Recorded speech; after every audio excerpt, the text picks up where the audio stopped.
Hello, everyone, and welcome back to The Rundown. I will be your host today, Craig DeLuz, coming at you from the West Coast, the left coast, behind the Iron Curtain, otherwise known as the Sierras. And today is Monday Fun Day. I stop what you're doing, cause I'm about to ruin the image of me that you're used to. I look money, a king bee making honey, see? Deep state, I hope you're ready for me. Now gather round, I'm the new sheriff in town. All my people rise up and stand your ground. Now drink up all the Diet Coke you got on your shelf. So just let me introduce myself. My name is Trump D.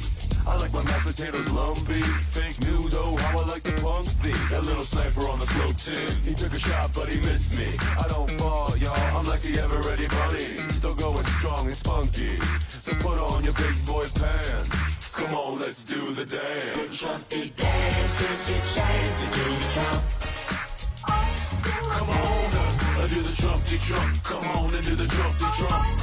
Check me out, y'all. We do the Trumpy Trump. Just watch me do the Trumpy Trump. Yeah. Do you know what I'm doing? We do the Trumpy Trump. Come on now. That's right, folks. That's our new Monday theme song for right now, because as long as Trump is winning, we are going to be doing the Trumpy Trump. Like I said, I know some of our audience, some of y'all love Trump, some of y'all, well, you deal with Trump because you like the policies, you may not like the personality, but you know what? I gotta say, it's fun, regardless, no matter how you feel about the man. It's not boring, all right? Even if you don't like the policies, it ain't boring. We're having a good time, and as you can see, America seems to be having a good time with President Trump. And by the way, just let me be clear, I like the policies. Some of the personality I could do without. But all that having been said, dude is killing it, and it's a little bit hard for anyone to deny anything else. And that's going to be a big part of our show today. It's going to be a lot of what we're going to be talking about, because you know what? I'm not alone in feeling that way.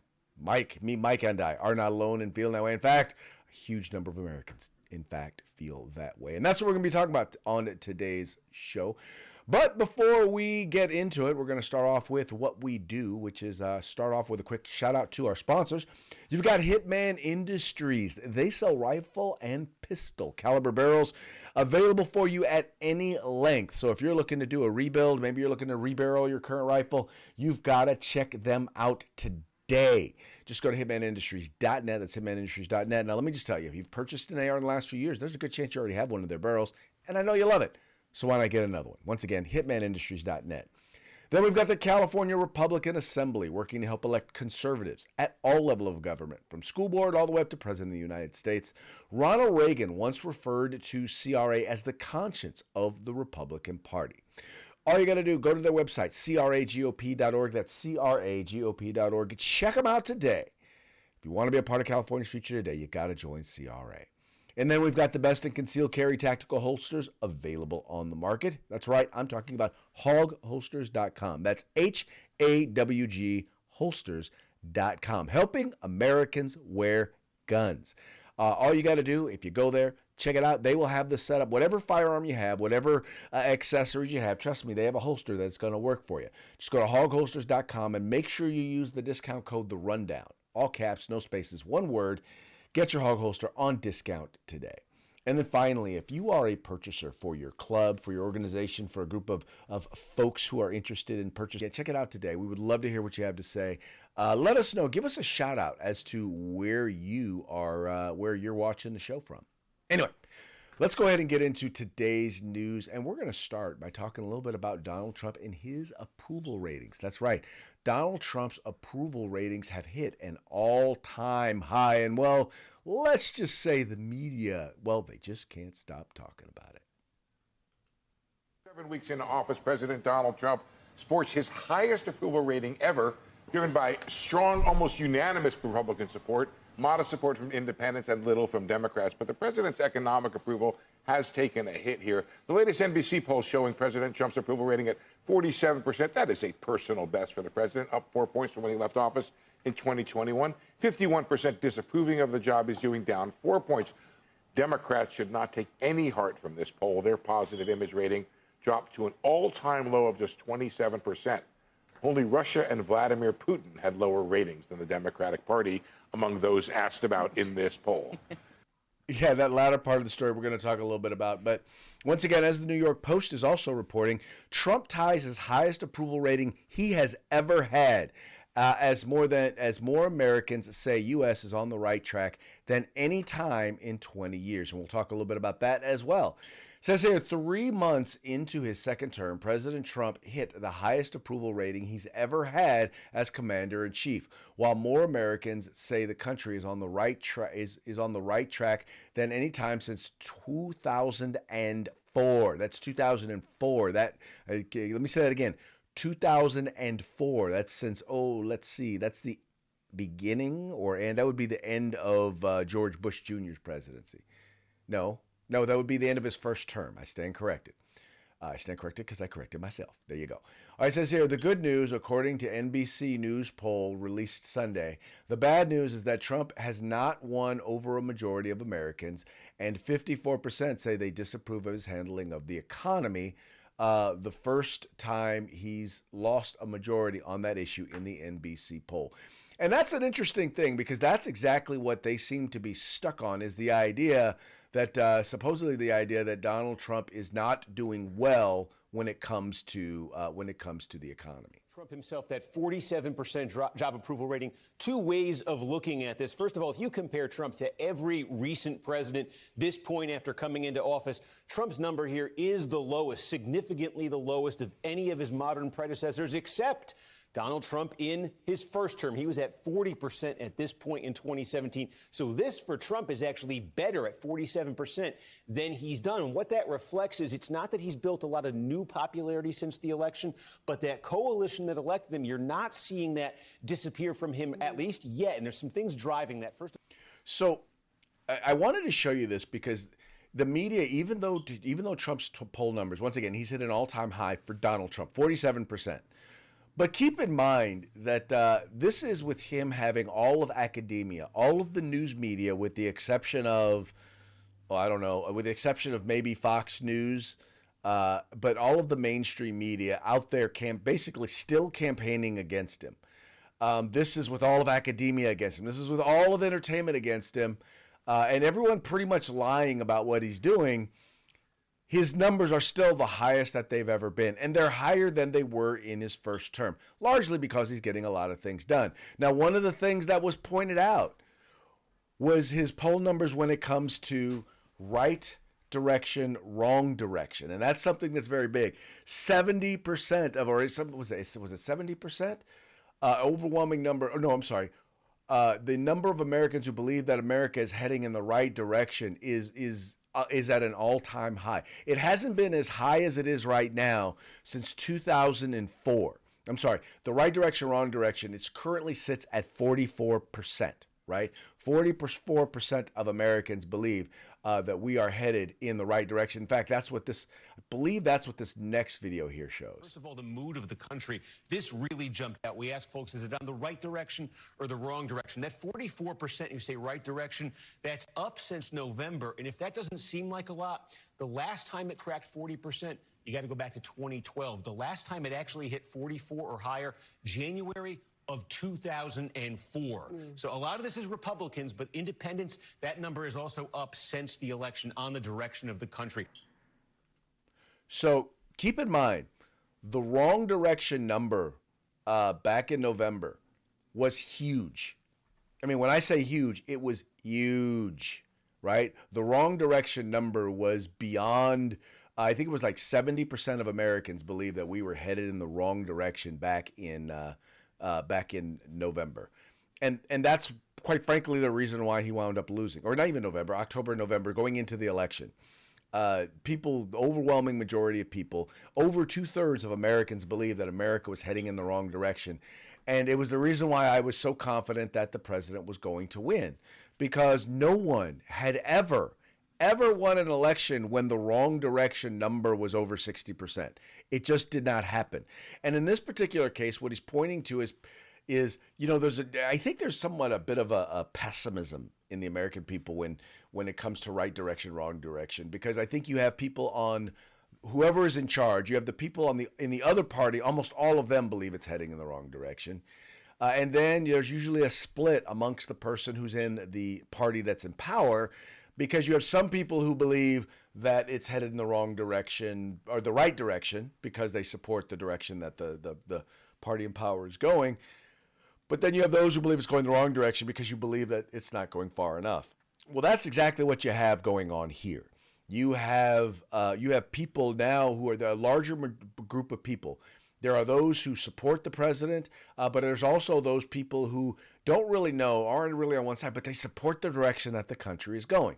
Now, what are the things that they support? They support Doge. They support the work that Doge is doing, right? They support the work that the president is doing in relation to DEI and getting rid of these programs that are basically some of the most they're supposed to be anti-racism, but they're some of the most racist training programs that I've ever experienced.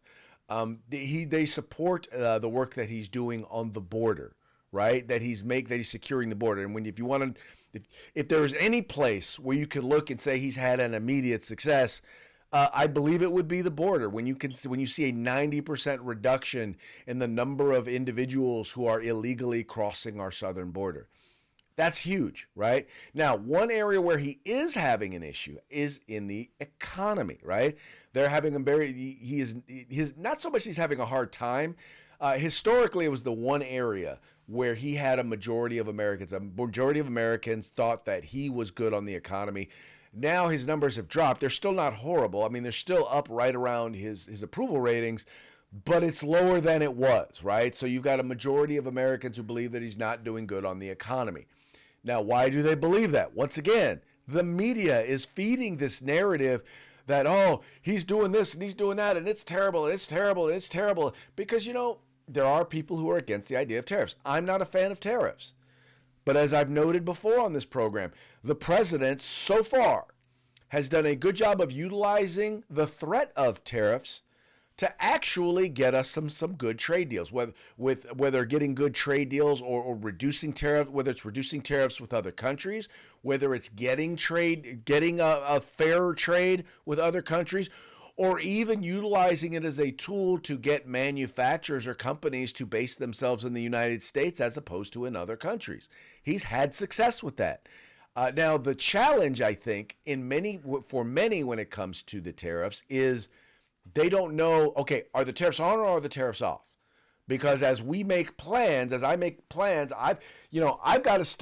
I've got to make plans for purchases beyond for like the next 6 months or the next year. I've got to sign contracts. And if I don't know if the tariffs are on or not, I don't know if I'm getting the best deal when I negotiate that tariff. And so that uncertainty, right? It's one thing if I know the tariffs are on, I can make a plan. If I know the tariffs are off, I can make a plan. If I don't know, then it's a little hard to make a plan. So, and I think that's a fair critique or a fair criticism. But I think when the president talked about, look, there's going to be a little, short-term pain for a long-term gain, this is what he's talking about, right? Not knowing what he is going to do is what's getting other countries to try and lock down deals with the president, with the U.S. now, so that they can make plans, right? Because I'll be real with you, our biggest trading partner is Canada, right? One of our biggest trading partners is Mexico, and they are much more dependent on trade with us than we are trade with them. Much more dependent. I don't care what anybody says with you. Trust me, they are much more dependent on us buying their products than we are on them buying our products. So I think it puts us in a very, very good spot.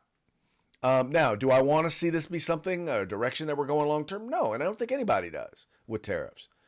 But ultimately, asking them to treat us the same way we treat them is not unfair. And it is beneficial to us here in the United States. And that's the sort of stuff that we need to be advocating for, that we need to be doing. That's the sort of stuff that we want from our president. Anyway, good stuff. Good stuff is happening once again there with the president of the United States. I am totally down. And that's the reason why, once again, his poll numbers are looking fabulous. Anyway, because, we're winning. Now, on the other side of that, you have Democrats.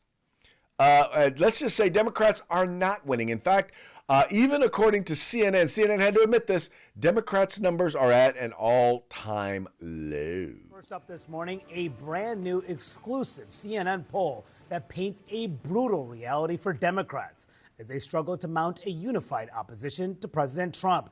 Americans' favorable views of the Democratic Party's brand are at a record low, just 29%. That's compared to 36% for Republicans. It is the lowest ever recorded for Democrats in CNN polling going back more than 30 years. As you can see, the party's numbers dropping a staggering 20 points in just 4 years. The CNN SRSR's poll also found 57% of Democrats and Democratic-leaning voters are more interested in seeing their party leaders stop the GOP agenda, compared to 42% who are more interested in cutting bipartisan deals. It is a big shift from where the party stood at the start of Trump's first term in 2017. So Democrats, they don't know what to do. They are in the middle of a civil war. And so I don't want you to think that in terms of why their poll numbers are so low, it's not solely because well their people believe, or their people believe that they're wrong, or the American people believe that they're too liberal. The truth is that there are some folks, there are a significant number, like amongst Republicans, support for the Republican Party is somewhere up in the 90s, right? It is historically high, right? That's how much support people have for the president of the United States and the work that he's doing right now in the Republican Party. Among independents, it's also very high. I don't know that I would label it as record high, but it's definitely much higher than it's been, and it's definitely higher than it's been amongst Democrats. It's definitely higher than the numbers that Joe Biden had. Among Democrats, their numbers, even among Democrats, is at a record low. And I'll tell you why it's at a record low. There are those in the Democratic Party who have never been down with their extreme leftist agenda, that they weren't down with extreme environmentalism. They're environmentalists, but they also, recognize that some of the stuff that they're proposing is extreme. They're not down with men competing in women's sports. They're not down with the radical diversity, equity, and they support diversity, equity, and inclusion, but the DEI programs that are teaching our children and teaching workers that, if you're white, you are racist, and if you're black, you're a victim, that is discriminating against people based on their race. They're just not supportive of that. The multi-billion-dollar industry that has been created for folks like Ibram X. Kendi and the like, they're not down with that. They're not in support of that. And they've been quiet because they thought they were in the minority. They thought that everybody else was down with that stuff. And now they're saying, oh, you're not down with that either? Well, I'm definitely not down with that. And so now all of a sudden they're realizing that, maybe, just maybe, there's an opportunity to, express how we really feel. And so what you're finding is in the Democratic Party, there's a civil war going on right now. Because you also have a group of people who believe that they're not going far enough. I mean, you have a Democratic commentator who's basically said she's leaving the Democratic Party. She's on MSNBC. She's leaving the Democratic Party because they wouldn't stand up to Donald Trump, and they supported, they didn't necessarily support the continuing resolution. They allowed there to be a vote on the continuing resolution. Now, mind you, Chuck Schumer has been at this a long time, and he knows and he understands the perception, or at least he believes he knows and he understands the average perception of voters. And what he knows is this: if there is a government shutdown, somebody's going to take the blame. And since Republicans passed a spending measure, and they got at least one Democrat in the House to vote for it, they can say that it was a bipartisan spending measure because, that's what Democrats do all the time. So why can't Republicans say that too? It was a bipartisan spending measure. And I'm sure he looked at the polling numbers because that's what Democrats do. That's what people in leadership in the Democratic Party do, is they look at the poll numbers. And he realized if there's a government shutdown, there's a couple of things that's going to be a problem. Number one, it would have given President Trump carte blanche to make cuts, because once everything is shut down, he's got to save money because they're not supposed to be spending any money. So it gives him and Doge the opportunity, because by the way, Doge is voluntary. right? They can go through the numbers. They're not government employees. They're not federal employees. They can do their thing, right? They can go through and they can make the recommendations, and well, cuts happen. Bam, done, right? It would have given President Trump more leeway to make the cuts that Democrats don't want him to make, right? Or the president, the leverage to make the cuts that they don't want him to make. So that was number one.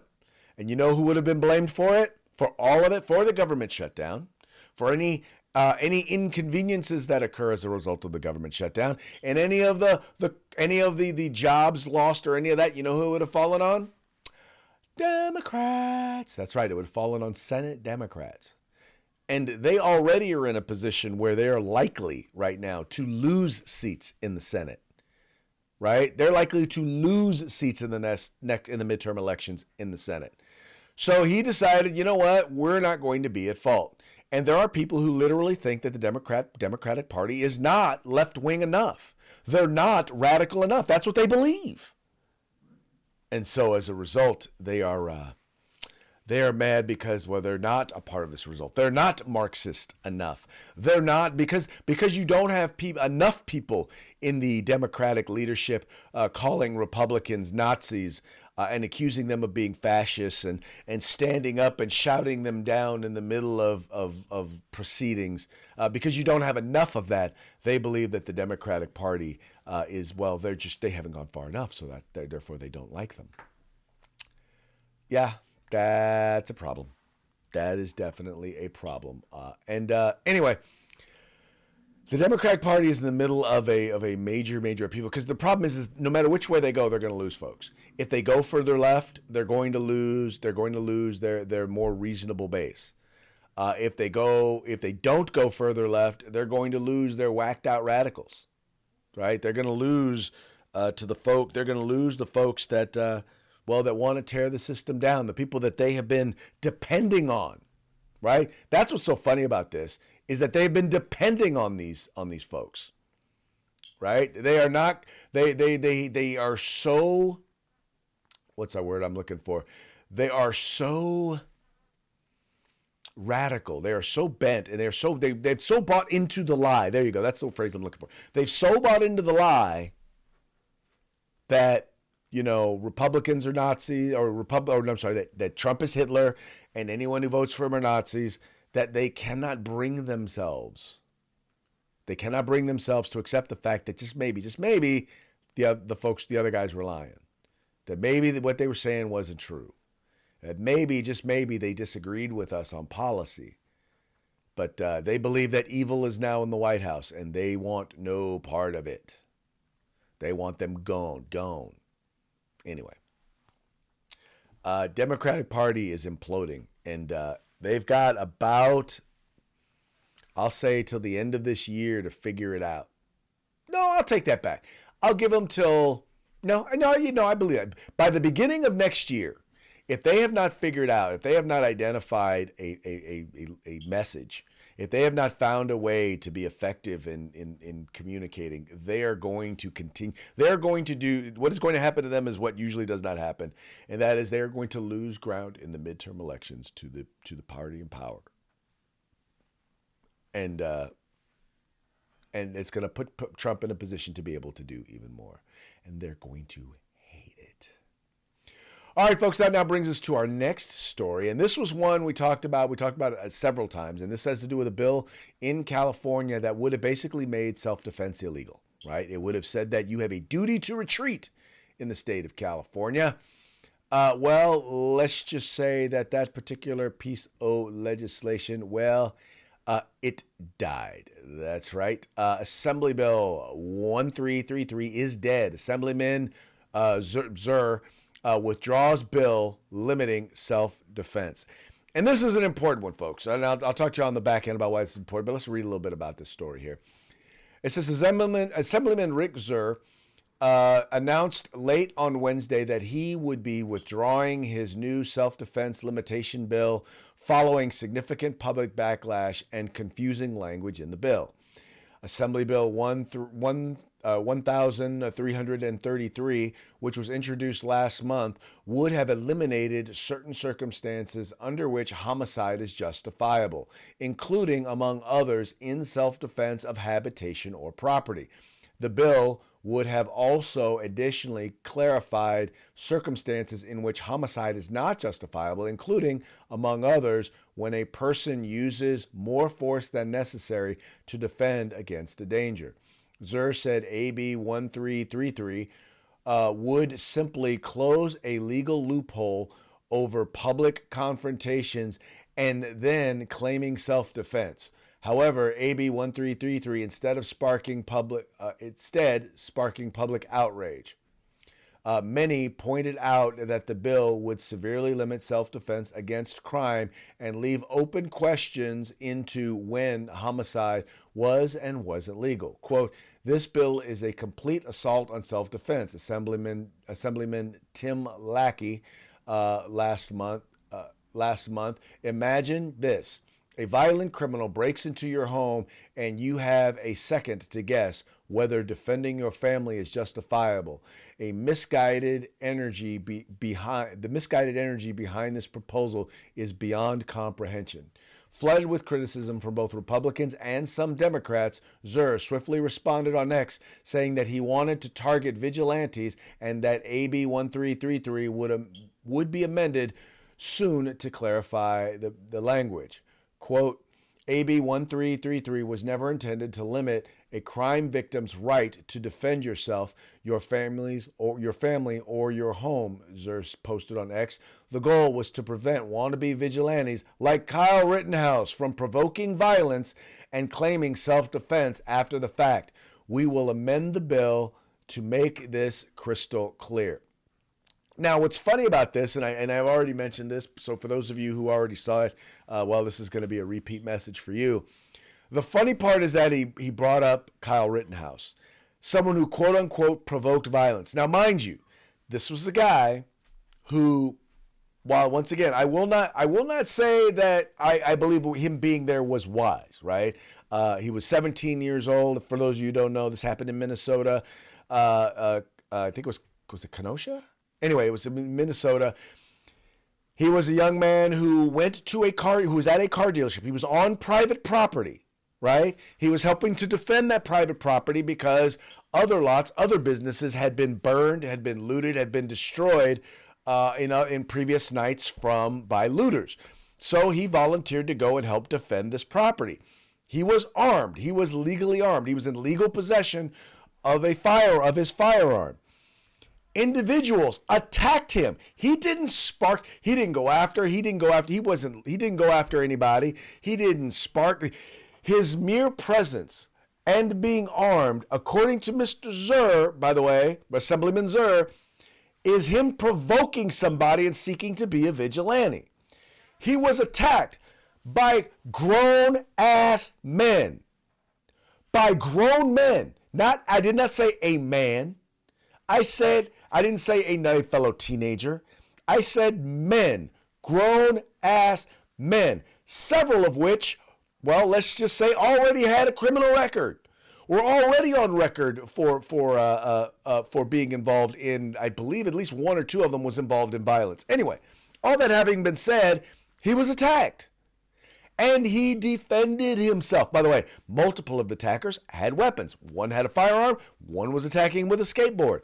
Several of the shots that he fired, when I say several, because, well, let's just be honest, every shot that he fired hit its target accurately.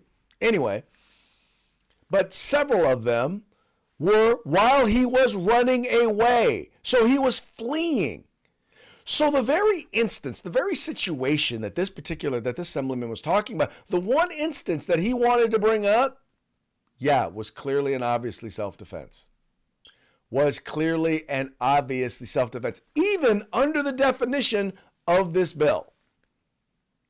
Let's see. Someone is chasing you with a gun. Someone hits you over the head with a skateboard while you are running away.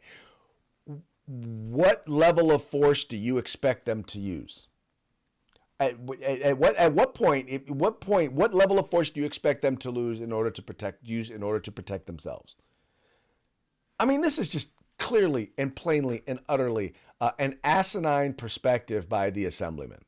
And then, oh, by the way, he says, well, it wasn't meant for you not to be able to defend your family or your property or your home. Yet, the bill specifically spoke to your property. You wouldn't be allowed to protect your property, your domicile. It specifically spoke to that. Excuse me. I don't know what this dude was thinking when he introduced it. But all in all, it was a bad idea. And we know it was a bad idea. He knows it was a bad idea because you had Republicans and Democrats alike who came out against this particular measure. Should have known better. Should have known better. The reason why this is so important is because this is not the first time this idea is going to be introduced. This is not the first place where it's going to be introduced. And it's great to see it die before it can start to be, because here's the thing. What's going to happen is over the next year, they're going to rework the language in this. They're going to try and find something that they believe is palatable to the majority of, to Democrats in the legislature. Because in their eyes, that's all they really need to please is get enough Democrat votes and they'll get it through. They don't really care about what the people think. The media is completely ignorant on issues like this. They're not going to report what it is accurately. They're just not, because they don't care to be accurate in many cases. I'm sorry, but they don't. They're gonna give you whatever the left wants you to have. Most of the people in the mainstream media, that's exactly what they're going to give you. But anyway, it is phenomenal. This is phenomenal that this bill has died. But once again, just like many things, this may be the first time it's been introduced, but it will not be the last. There will be more to come. So keep your eyes peeled. Not saying, just saying. All right, that now brings us to our next bill. Next thing, who is leading the Democratic Party? And I probably should have done this one before because it kind of goes hand in hand with the discussion we were having before about some of these folks. Part of this whole polling process was, they want to know who best represents the Democratic Party. If you want to know why the Democratic Party is in trouble, it's because according to a poll of Democrats, the person most likely who best represents the values of of Democrats, well, let's just put it this way. The highest percentage person was only got 10%, right? 10% of those polled believe that this person best represented the values of the Democratic Party. And that is Alexandria Ocasio-Cortez. That's right. They believe she best represents the core values of the Democratic Party over Biden, over Harris, over Obama. And what's sad about that is, once again, we all know Alex the bartender is a whacked out leftist. But let's read a little bit here. It says Representative Alexandria Ocasio-Cortez was found to, quote, best reflect the core values, end quote, of the Democratic Party. A new CNN poll narrowly beating failed presidential candidates Kamala Harris and Senator Bernie Sanders. Now let's look here at the poll numbers here. Now this was the poll conducted March 6th through 9th among approximately 500 Democrats and Democratic-leaning independents, resulted in a far left congresswoman coming out on top with 10% of the vote. Now, not just looking at that, let's look at this real quick. So you have AOC is 10%. Kamala Harris, who among the left is considered a moderate, but we all know there's nothing moderate about her. She is a leftist. 9%. Bernie Sanders, 8%. Bernie Sanders is a socialist, in case you did not know. Hakeem Jeffries, 6%. Now, once again, this is so you got 19, you've got 27, at least 27%. You got at least a third of Democrats right here that believe that Marxist socialists. Anyway, the people that they're saying, and some of the people that you think about who are kind of the current leader of the Democratic Party in the Senate, 2%. Hakeem Jeffries, 6%. Gavin Newsom, who they want you to believe is something big, he only got 2%. This is the guy who's trying to position himself as the new voice of the Democratic Party. Folks, the Democratic Party is leaderless and rudderless. They don't have a message except we hate Trump, Trump bad. That's all. That's the only message that they've got out there. That's it. They got nothing else. Trump bad, we hate Trump. That is the sum total of their entire message. I don't think that's going to win an election. This midterm, the midterm that's going to be coming up in 2 years, and I get it. We haven't even hit the first 100 days yet, and we're already talking midterm. But going forward, this agenda is Trump's to lose. It really is. All he's got to do is stay on track. All he's got to do is stay focused. All he's got to do is not worry about getting involved in stupid, lame fights with Democrats or people in the media, and focus on doing his thing. Because we know already from everything we've heard in this story, in the stories today, number one, more people than ever like what Trump is doing. More people than ever believe the country is headed on the right track. More people than ever believe that Democrats are rudderless and have no vision for America. All you got to do is keep doing what you're doing, man. That's it. Keep doing what you're doing, Mr. President. Stay on track. Don't get caught up in the mire. The one area you got to keep an eye out for, obviously, is the economy. Make sure you don't mess that up. Make sure that's headed in the right direction, because we know how important that was. That was the number one reason why people voted for you. The number two reason was the border, and you're doing a great job at that. So keep it up, Mr. President. Keep up the good work. Keep it going, because Democrats got no answer for you, sir. And we know this. All right, folks, that now brings us to our parting shots. Parting shots are brought to you by Hog Holsters. Just go to hogholsters.com. Use the discount code The Rundown, all caps, no spaces, and to get your Hog Holster today. Based on what's been going on, the Democrats, or at least a lot of people on the left, I'm not going to say Democrats because it's a bunch of people on the left. Well, they don't like what's going on, and they don't. You have even the French who've decided they're going to chime in on how the president is doing, and in this particular exchange with our new press secretary, let's just say that the French didn't fare very well. There is now a member of the European Parliament from France who does not think the U.S. represents the values of the Statue of Liberty anymore. They want the Statue of Liberty back. So is President Trump going to send the Statue of Liberty back to France? Absolutely not. And my advice to that unnamed low-level French politician would be to remind them that it's only because of the United States of America that the French are not speaking German right now. So they should be very grateful to our great country. Bam! That was fun. That was very fun. That was very fun. I have to say that I very, very much appreciate that message. And she's right. So, yeah, French, nani nani boo boo. Whoever that low-level French politician is, you need to sit down and shut up. You're not up to the standard. You have been your permission to speak has been revoked. Now, next we have. Now, there's been a lot of criticism because the president has enacted a 200-year-old law dealing with our enemies during wartime, and one that basically holds them accountable for when they decide, if you want to be an enemy of the United States when we are fighting, and you decide you want to become an enemy of the United States, and you can be removed from the United States. Well, Tom Homan, the border czar, he's got some message regarding those who question the president's usage of such a law. You're using a 200-year-old law to circumvent due process. An old law? Not as old as the Constitution. We still pay attention to that, don't we? But some would say this is... How many more times do you plan on? Yeah, he just dropped the mic. That was a mic drop moment. He just came up, he dropped it, and then dropped the mic. Once again, fun stuff.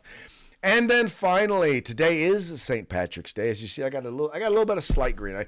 I have a T-shirt that I was going to be wearing, but I've got a reception I'm heading to as soon as I get off the program. So he's got this is a fun story. This is a little bit of Irish history in case those of you who are wondering. It once again, it's funny. So if you get offended, I don't know what to tell you. I'll give you a quick rundown of Irish history. The UK and Ireland had a divorce, and the UK got custody of Northern Ireland. But Northern Ireland turned out to be a difficult child. And the UK was an unfit father. Basically, the UK looks at Northern Ireland the way King Charles looks at Prince Harry.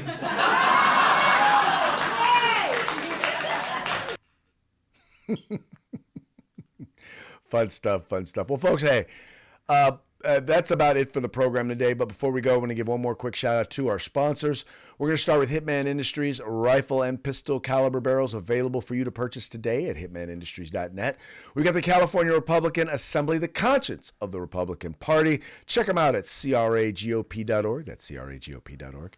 And then we've got the best in concealed carry tactical holsters available on the market. You will find them for a discount at hogholsters.com. Just use discount code The Rundown. All caps, no spaces, one word.